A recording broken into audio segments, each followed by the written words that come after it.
off at, just to kind of reiterate, we was dealing with the Quran being in the language of Kedar and understanding the chapter 14, verse 4, where it says that Allah God sends messengers to their own people in their own language. So understanding that the language of the Quran is a Qadaric language, and that those descendants in whom the prophet would have went to would have been the descendants of Kedar. So what we want to look at is some Quranic verses to kind of give a little bit more confirmation to what we was doing earlier. As the Quran explains to us that all of the prophets are of the same family, meaning of the children of Adam. And in Quran 19, 41 through 59, if you would read that, it would be about Abraham and other prophets who was given scripture to take to their own people. But we want to focus on what I'm going to read out of that is 58 and 59, just to give you a understanding of what the Eurasian translations misinterpret, whether it's done, from a mistake or done purposely. We have to know what's actually here.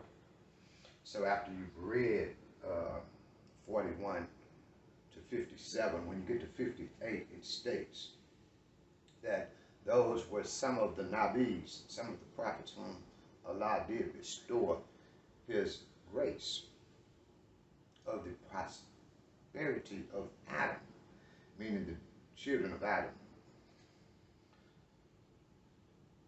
and of those whom, we carried, with Noah, the prosperity of Abraham and Israel, of those whom we gathered and chose. See, whenever the signs of the most gracious were rehearsed to them, they would fall down and prostrate, said they would cry out, they was joyful. But here's the key. It says, but after them there followed a posterity who missed prayers and followed after lust. Soon they will face destruction. Now, for those of you brothers who don't know how to read over here in the language, I'm going to make a point to you if you're in this verse with me. When it says at the top, these were of the prophets whom Allah did bestow his grace upon, meaning the prosperity, of Adam. Prosperity, we're dealing with the progeny of the people, their descendants. In 59, when he say, but soon after them followed a prosperity who missed prayers and followed their lust, the perspective in which he's translated is to say that of the children of Adam, Noah, Abraham, these prophets in which he's naming and says are of one family, the translator tries to mislead you into thinking that it's talking about their prosperity, their descendants. But the word for prosperity is not here as it is in the other ayats. As a matter of fact, the word that is used here is the word ba'adi. The word ba'adi, him. And he say succeeded, if we read it in there, the word Khalif, min ba'adi him. It means, and succeeded from far away, people of a distance. That's what the word ba'ada means. It means people of a distance. Succeeded them. People came from a distance who succeeded them. And they changed their culture. When you say salat, we think just of prayer. And we don't understand salat as a cultural tradition. But it is telling us of people from a distant land came and changed the way that they practiced their cultures, the traditions and so forth, and that was changed by these foreigners. Now, here, 177 and 172, it explains the Shahada in which the Euro-Asians often try and get our brothers and sisters to convert to. And if we read in 7 and 172, it explains to us that the Shahada was something that was given to us at the moment we was created. 7 and 172 says, when thy Lord drew forth from the children of Adam, when it says, Raqiyb, Kedar, Rabuka, Min, Baini, Adamah. And when we took thy Lord from the children of Adam, Min Zuhuri, from his loins, Duri, his progeny. Say, when we was inside of Adam, meaning the inside the making of us becoming into existence, it says that Wahashadu, that we took our Shahada. And we testified when it says Ila and Fusihim. The Shahada was put on us. It was given to us at that moment. It is not the concept of you having to convert, go and stand, put your hand up and testify to the Prophet Muhammad. The Prophet Muhammad hadn't even come into existence when we was given the Shahada. It is these concepts, these misguided concepts and false teachings that the Euro-Asians have brought into these translations based on commentaries and not translated actually from the Quran.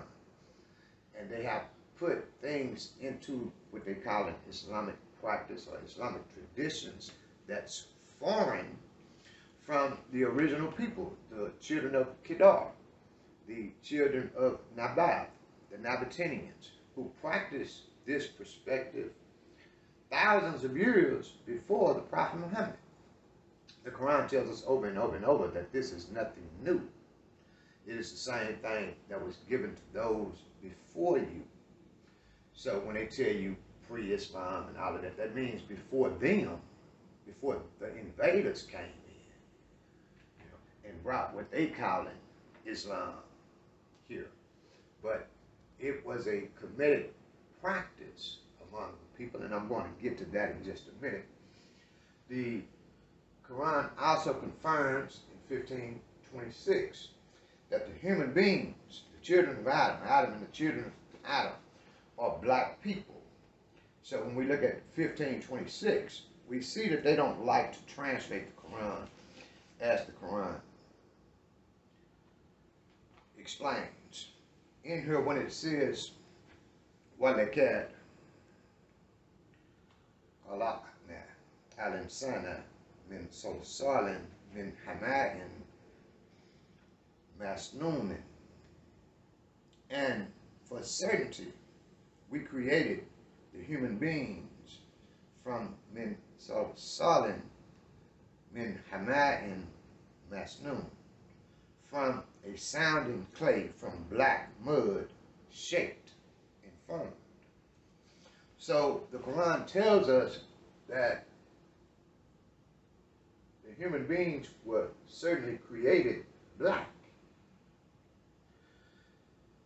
So we understand the prophet went as prophets and messengers do. They go with the message to their people in their language. The Quran being a Kedar language, an African language, the prophet went to the descendants of Kedar who understood the language that he spoke. He was a descendant from the lineage of Kedar, Ishmael. Hagar, Abraham. And as I stated earlier, that language was being spoken from the 4th century BCE all the way up until around the 7th century AD. If you check any of the rabbinical writings, as I said, you will find that they call the language and the area the land of Kedar and the tongue of Kedar. So it is these things that the Quran actually explains to us that the Euro-Asians stay away from. You never hear them talk about these particular verses in the Quran. And when you hear them talk about them, they don't translate the words that's actually in the Quran. They give you interpolations to get away from the actual word. Like very few Qurans tell you that in 1526 and other verses where it states that certainly the human beings were created black. Then it tells you the nature of those human beings in 30 and 30. And when we look at these verses and we look at how they translate the verses from what the actual words are in the verses, you see what they are hiding or trying to hide. So we're going to look at 30 and 30, and it deals with the nature of the human being in which Allah created. So in their interpolated version, they say, so set thy face steadily and truly to the faith. So these are the words that's in this particular ayat. The first word is fa'akim. Fa'akim means to rise, to raise up. You'll hear it in the call to salat, as they state, the iqamah. Here it's in the 4th verb stem, imperative, but it's in transitive meaning. That's the uniqueness of the 4th verb stem. It can be transitive or intransitive in its meaning. Here it's talking about something within you that rises up or raises up. So it's in transitive meaning here. So and the word wajah has nothing to do with your face. The meaning is intransitive. If this stem is intransitive, its predicate is intransitive. And the word means to be noble, to be of distinction. You know, but they take it literally and say your face. But it's talking about rise to the nobleness, the distinction in which you was created. So when we get to the word ladina, which they translate as faith, and the word deen means to be indebted, to grant something to someone or something. It's an obligation, it's a judgment, and it falls in line with the Malat of Ibrahim, the covenant that Allah made with Abraham and his descendants. We are part of a covenant with Allah. So we are indebted to Allah. And that's why we will face a judgment. And it says, be true and be upright, be upstanding. Right? And the word fitra, which explains to have a natural disposition, the nature of something. And as we read on, it says the nature in which Allah created, the nature in the earth, the nature in the universe in which Allah created. It says, and you are on that same pattern. We're created on the same pattern of nature. This is the thing about being able to go into the Quran and decipher the language in the Quran. You can't properly decipher the language in the Quran in a secular mind. We have to be able to get back into a Kemetic understanding of spirituality. Our ancestors understood spirituality in that saying, as it is in the heavens, so shall it be on earth. In that particular understanding is how the celestial world and the terrestrial world works coordinated together. And in unity, it is this unity between the celestial world and the terrestrial world that gives us divinity in life, which is the natural order of creation. This is where we see the unseen and the seen. These are the things that our ancestors were able to draw from the celestial world. This is how they was able to build the pyramids of the great artifacts, monuments that they did, that cannot be compared to. You're talking about buildings, monuments, artifacts that have stood over 5, 6, 7, 8, 9, 10,000 years, because they brought together the celestial and terrestrial and worked coordinately between the two. These are the things that Eurasians or European or other people cannot do. They don't have that spiritual inclination innate within them. There's a verse in the Quran that says that Allah will raise up out of the earth a darbag. They translate the word darbag as a beast or a creature, but it also means to be materialistic, to be material mind. It means that of materialism. And this is what I mean by them not having a spiritual inclination innate within them. The Darba represents a materialistic mind, and they focus only on the literal and physical things. We are a solar people.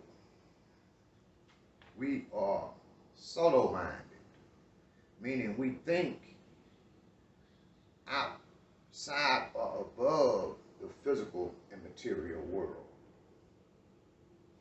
We was created right close to the solar system. It was closest to the sun. And when you think with solar, and when I say solar, scripturally we're saying the heavens or the celestial world. We think more celestial, understanding that solar energies, as long as the sun is there, we'll have energy. With energy, you can grow things, you can create things. But when you think materialistic only, things here on this earth can be used up if it's not correlated with the celestial. And this is the thing about European people. That materialistic mind creates greed, hate, animosity, cold-heartedness, where you want everything for yourself. You want to get as much as you can for yourself in fear that it might run out, so you want to be in control of everything. This is how they think. It is this type of mentality that is trying to teach our brothers and sisters Islam from this Quran. All we have to do is look over into Saudi Arabia at the people who are calling themselves Muslims. Those over in Iraq, Iran, who are calling themselves Muslims, and look at their behavior. They follow none of the qualities of compassion, forgiveness, sharing that the Quran speaks of. We have to learn who we are and who they are and the things that they have done to change the true practice in which we believe when we say we believe in this Quran. So with that out, again, take a picture and research what I'm saying. Don't just take what I'm saying at face value. Research what I'm saying. And any comments that you have, you can leave them in the comment section of the video. I'm going to close out here. We'll come back in the next video. Will be about the metaphorical understanding of the Quran as it relates to Kemetic spirituality. So with that, I close out. Thank you.